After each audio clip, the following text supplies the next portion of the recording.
a nostalgia critic. I remember it so you don't have to. Right now, I'm in the laboratory of Dr. Hack, the master of formulas. Not scientific formulas, not mathematical formulas, but television formulas. Any TV show that has a formula that's been repeated over and over and over, he's the guy that came up with it. Watch this. Mighty Morphin Power Rangers. Land teens fight Petty Patrol, then Monster, then Giant Monster, and Giant Robot. Home Improvement. Toolman screws up, neighbor gives advice, Toolman gets advice wrong, but Toolman's forgiven anyway.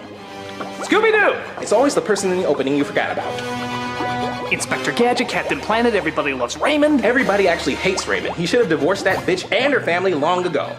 If it's a formula that's gotten more and more popular through its repetition, he's the guy that thought of it. And right now, I've hired him to think up an idea so that I can lazily repeat it over and over and over and make money beyond my wildest dreams. Eureka! Eureka! What? Oh, there you are, Eureka. Get ready to jot down my latest formula. You got it? Yes, and it's going to make us millions. Well, that's wonderful. Let's hear it. 14-year-old girl acts stupid, uses magical powers to look slutty and stupid, talking cat tells her how to fight crime because she's so stupid, surrounds herself with smarter girls that make her look even more stupid. That's Sailor Moon. What? The formula you're describing is Sailor Moon.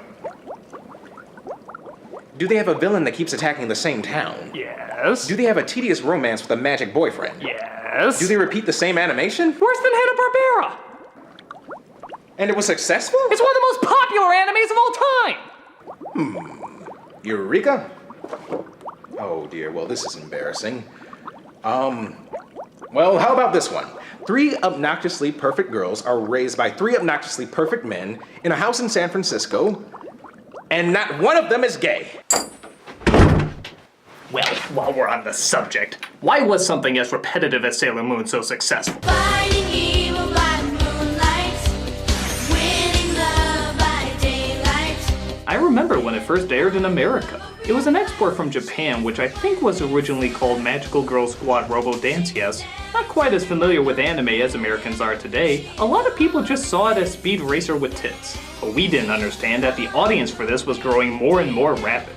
And whether for its campiness or actual enjoyment of the story, it was becoming an underground hit for kids, teens, and that creepy guy who fixes your computer. So, what is the secret formula and why did it catch on with so many? Well, let's start at the very beginning. You'll quickly notice that, like many animes, the best parts of the show aren't in the action, the character, the story, or the writing. It's in the goddamn opening theme song. She will never turn her back on a friend. She is always there to defend. Not only is the beat catchy as hell, but look at this animation. Look at the visuals. It's like a Van Gogh of anime kid openings. In fact, there's even a Van Gogh in it. Don't ask why. I don't care. It looks friggin' awesome. I'll allow it. Venus, Sailor Mercury, Sailor Mars, Sailor Jupiter. I guess the only downside is the obvious American additions, like this pointless Star Wars style scroll. Yeah, because that's what girls watching this show are really into. Star Wars! They go so hand in hand, I'm surprised Lucas didn't release a more feminine version with Serena doing Darth Vader. Did you hear there's a new Sailor V video game out? I saw it on TV. Lord Vader, the battle station plans are not aboard this ship. Oh, yeah. And no transmissions were made. How can that be? My mom finds out, she'll ground me and cut my allowance. An escape pod was jettisoned during the fight, but no life forms were aboard. I can't believe this. Oh, what am I going to do? We can get ice cream. Yes, sir. See if you can spot where else the Americans made some changes. They're so subtle, I doubt you'll ever notice where they geniusly slipped them in. She is the one named Sailor Moon. She will never turn her back on a friend. She is always there to Yeah, unbelievably natural, if you were going less for action-packed adventure and more for Saved by the Bell credits. When I wake up in the morning and the alarm gets out of warning, I don't think I'll ever make it on time. But you quickly discover in many respects, that is what the show is going for. At first it seems like it's going to be a big, albeit audience-insultingly rushed, space battle between cosmic planet people folk. 1,000 years ago, our moon was home to a great civilization ruled by Queen Serenity. Then everything changed when the Fire Nation attacked. A until the arrival of the evil Queen Beryl. Although her world was destroyed, Queen Serenity's last hope was the power of the Empyrean Silver Crystal and the Crescent Moon Wand. Only this crystalline wand can combat the power of the Negaforce. Yeah, look, Show, even if you pretend you have a story that matters beyond people who see a high-class meal as a flamin' Hot Pocket, you still had to follow up all that supposed epicness with this. Ah! Oh no, I'm late for school again. Yeah, I bet you thought this was going to be a big space opera with action, drama, and exotic locations. But nope, it's just your common English-speaking town that has everything in Japanese for some reason. Serena! I gotta go! Aren't you forgetting something, dear? Oh yeah, your nose. Everyone's forgetting those around here. This is Serena, a ditzy clod who has no idea that she is one of the reincarnations of the Sailor Scouts. She's just your everyday gigantic-eyed blonde Japanese girl who constantly keeps flunking her exams. Oh, chill out, Serena. It's just one lousy test. It's not like it's the end of the world or something. You don't understand, I'm Japanese! To me, failure is everything! You don't get it, Molly. If my mom finds out I flunked that test, I won't get to play the new Sailor V game. Being pretty as sin and dumb as cheese, she of course is very popular in school, obtaining all sorts of friends, like an over-the-top accent with a human attached to it, That's weird. Very weird. and the awkward years of Dr. Insano's puberty. You're going shopping? What's more important than your grades? Science, of course! When not hanging out with these frightening adolescent creations, she spends most of her time solving her problems by intelligently ignoring them and finding more ways to spend her mother's money. I heard about your test. Want me to be your tutor? She doesn't need a tutor. She needs a trip to the mall to get her mind off this. I could use some new pink barrettes for my hair. Education just gives you wrinkles. She also seems to get in fights with an attractive boy named Darian. What was that you were saying about someone totally cool? But we can be sure it isn't you. Shouldn't you be going home and doing your homework, meatball head? Hey, that is clearly an insult to meatballs. Well, how's this for inspiration? You're a creep, Darian. You don't know a thing about being cool. Wow, they really seem like polar opposites and hate each other to the core. They hook up? Nah, and how tediously long do they drag that out?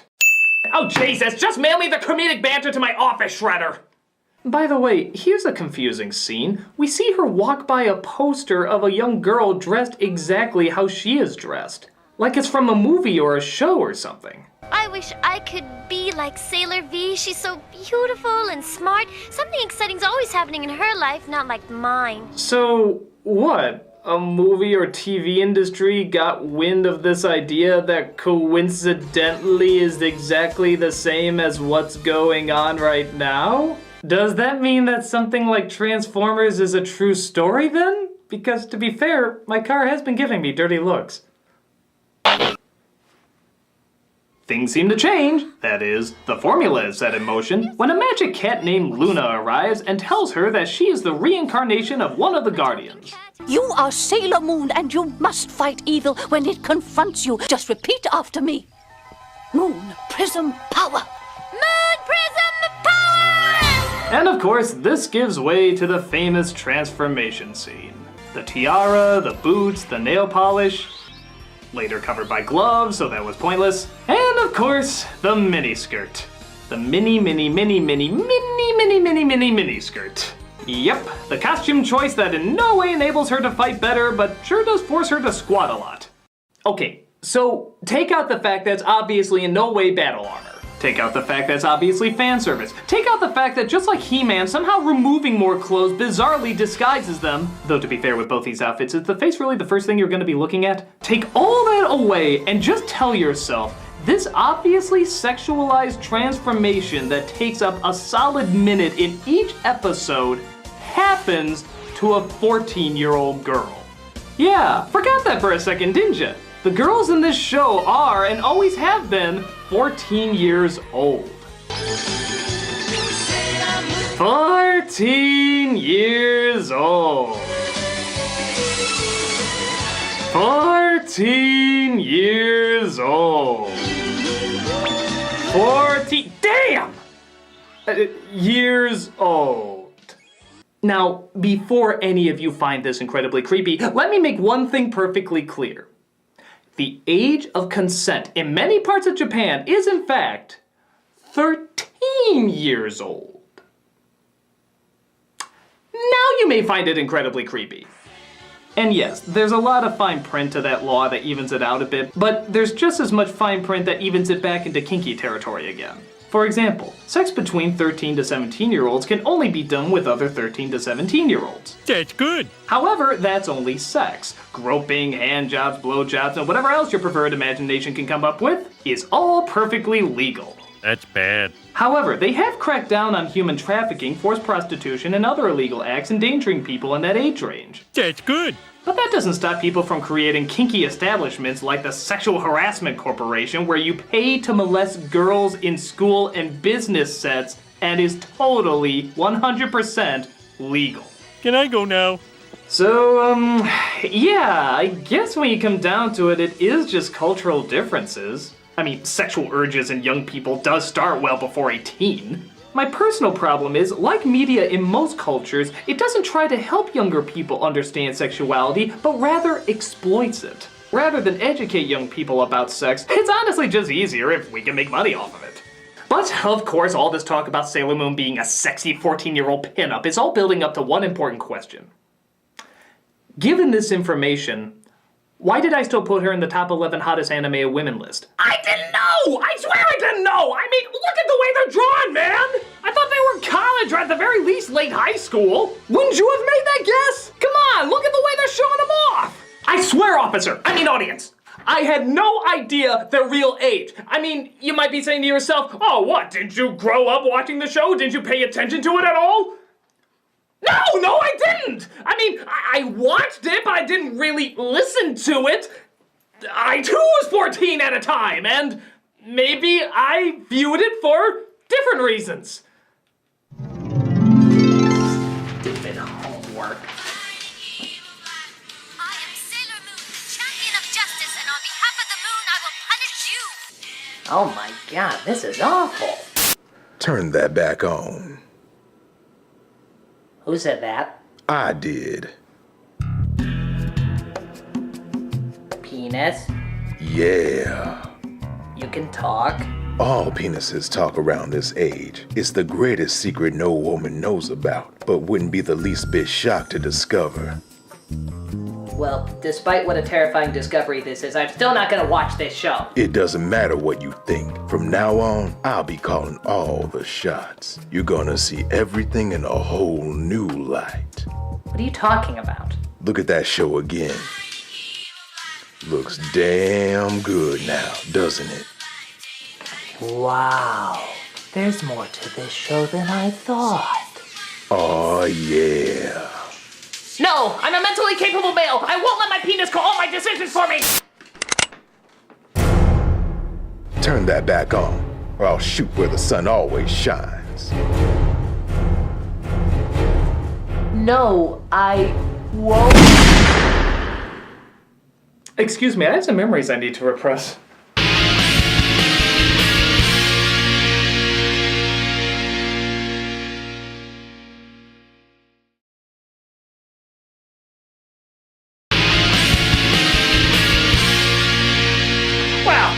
I think I've properly erased those memories.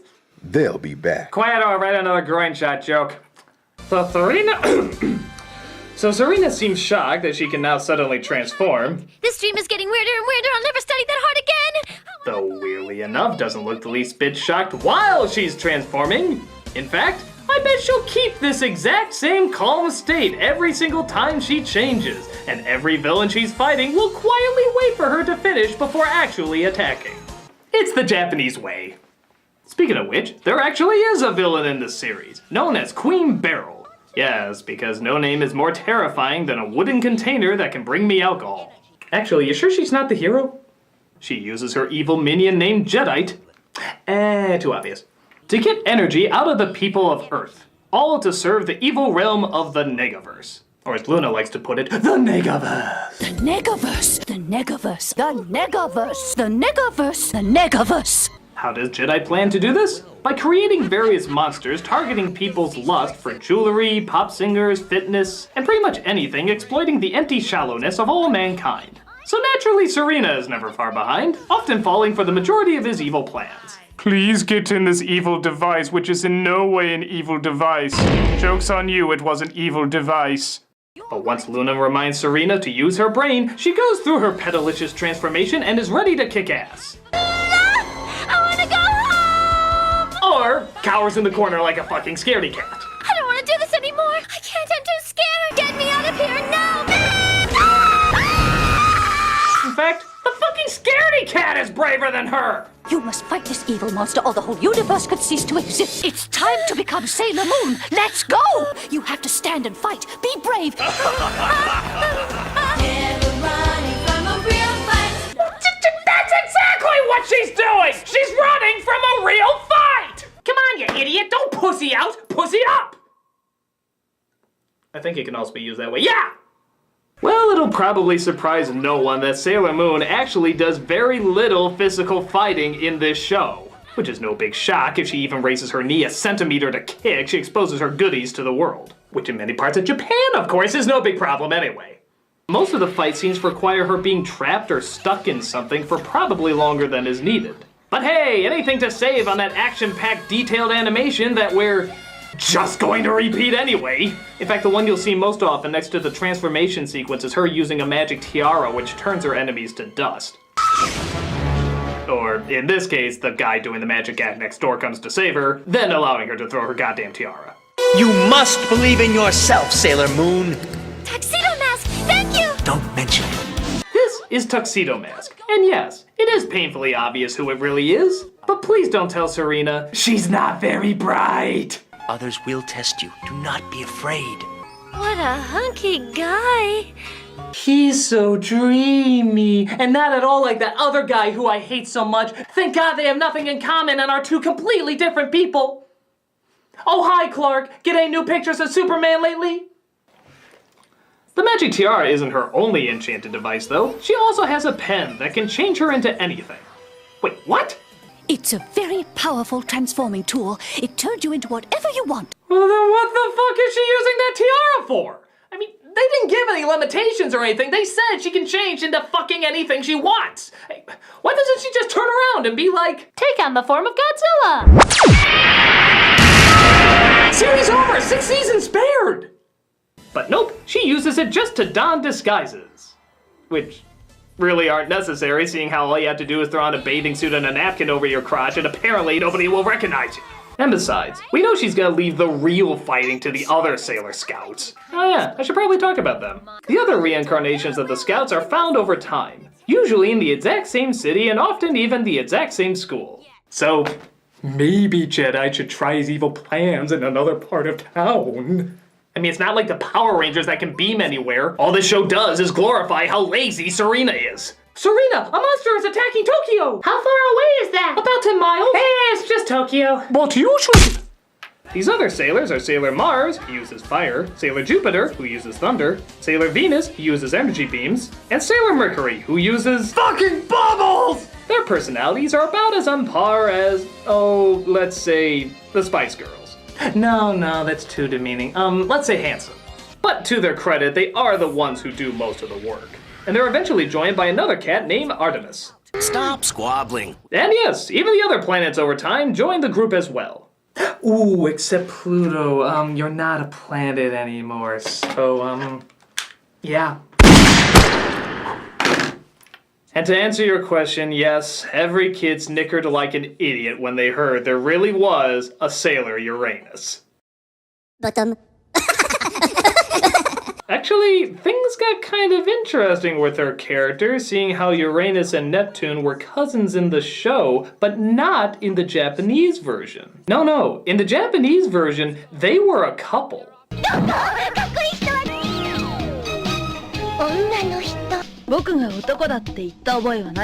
That's right, straight up lesbians. What was that? Nothing, I said nothing!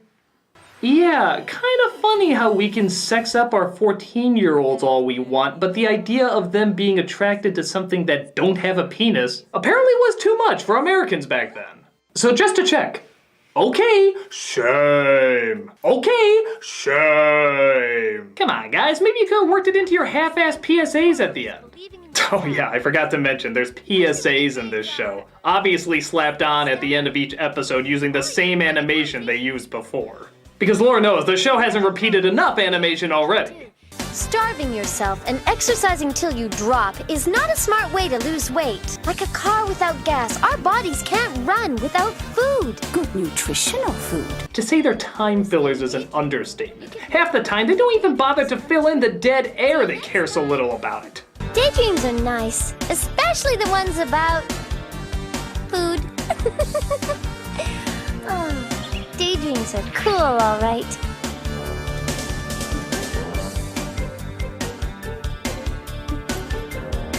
But just don't forget about the here and now. Yeah, if they want a more appropriate ending, they go with something like this. Hey kids! A lot of time we get angry letters from your parents because we know our show makes you dumber. So here's our last minute table scraps to try and teach you something in the last few seconds we have. Brush your teeth. Or in the case of the lesbian duo, maybe they can do something like, Hey kids! You got boys and you got girls. Pick one.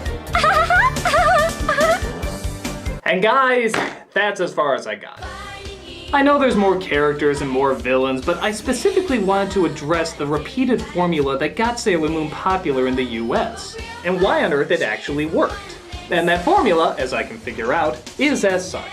Serena acts like a selfish idiot. Supportive friends pick up her slack. Beryl rubs Crystal Ball like a boob and sends Jedi out to create monster and/or device to obtain energy, using a marketing tool targeted towards vain suburbanites. One of the scouts discovers the plan or falls for it herself. Transformation takes place via reused sexually confusing animation. Scout or scouts are trapped. Pratt in the Hat seems to get them out and do nothing else. Serena never figures out who he is, uses her magic tiara that she should have used earlier instead of reusing more dialogue footage, destroys villain, and goes back to being an idiot again. So, yeah, just to double check again, why did this work? Perhaps like a lot of other formulas, it knew what to keep familiar and what to keep changing up. It knew it was going to have a villain, but it changed up what kind of villain. It knew it had to involve an interest or product that girls wanted to be involved with, so it had a different one each episode. There was always peril that the girls had to get out of so that you'd feel great by the end when they finally do. Keeping the formula exactly the same, but changing up just the right elements that needed to be changed. So, do I enjoy the show? Fuck no. Does it have an ingenious formula? Fuck yes. Is it bad for kids? Fuck, not really. While the Serena character is an annoying airhead, I will give her credit that she does at the very least have a character. It's not one that I like, but at the same time it would have been easy just to make her a pretty face with no personality. But she clearly does have a personality and goes to big extremes. And they do make her look strange and bizarre just as much as they do make her look pretty half the time. And though yeah, she can be self-centered, she's never really mean per se. And I guess from what I understand, the character does get smarter as the series goes on. Or at the very least, braver. As for sexing up a 14-year-old, I think it's weird, but I guess there's always just gonna be cultural differences. And in all honesty, we've let out much worse. Unlike a lot of pop stars and teen magazines where the artificiality is all that's there, this at least allows girls the fantasy of being the hero and actually doing something. Even if it is mixed in with that artificiality as well. But I don't know if Serena's dummy reaction to it all always shows it in such a good light. But the moments where she fights back and saves the day is always shown in a good light. So have fun with your little show, just keep it as far away as you can from me. I'm the Nostalgia Critic, I remember. Hello? Mr. Critic, Dr. Hawk thinks he may have, finished that formula or whatever. Lead on. Alright, Critic, I know I messed up with the Sailor Moon formula, but I've come up with a formula that's even better. Even better? You mean more successful than Sailor Moon? 3 times more successful. Really? Yes, according to my calculations, this should be the most famous, most profitable formula the world has ever known! Good God, Dr. Hack! What is it? What is it? Okay. 3 online performers, 2 male, 1 female, remake movies with the help of a German cameraman and Irish immigrant.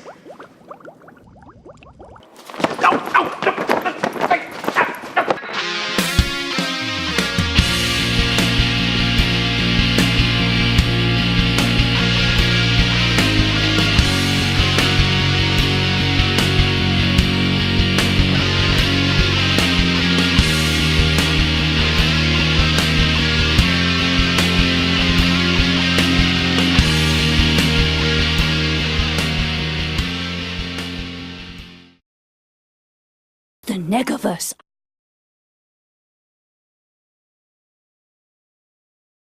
Hey everybody, just giving you the latest on the Indiegogo project. Thanks to everyone who's been donating and spreading the word. And with that said, we have a new perk. It's this wonderful drawing that was done by Marobot, and it is glossy and reflective and shows the evolution of the Nostalgia Critic. It has a nice little wall mount. Only 100 of them are going to be made, and we will number every single one of them. And yes, it will be signed by me as well. So click on the link to see not only how you can help us out, but also get this collector's item. Thanks to everyone again, keep donating and spreading the word, and hopefully we'll reach our goal.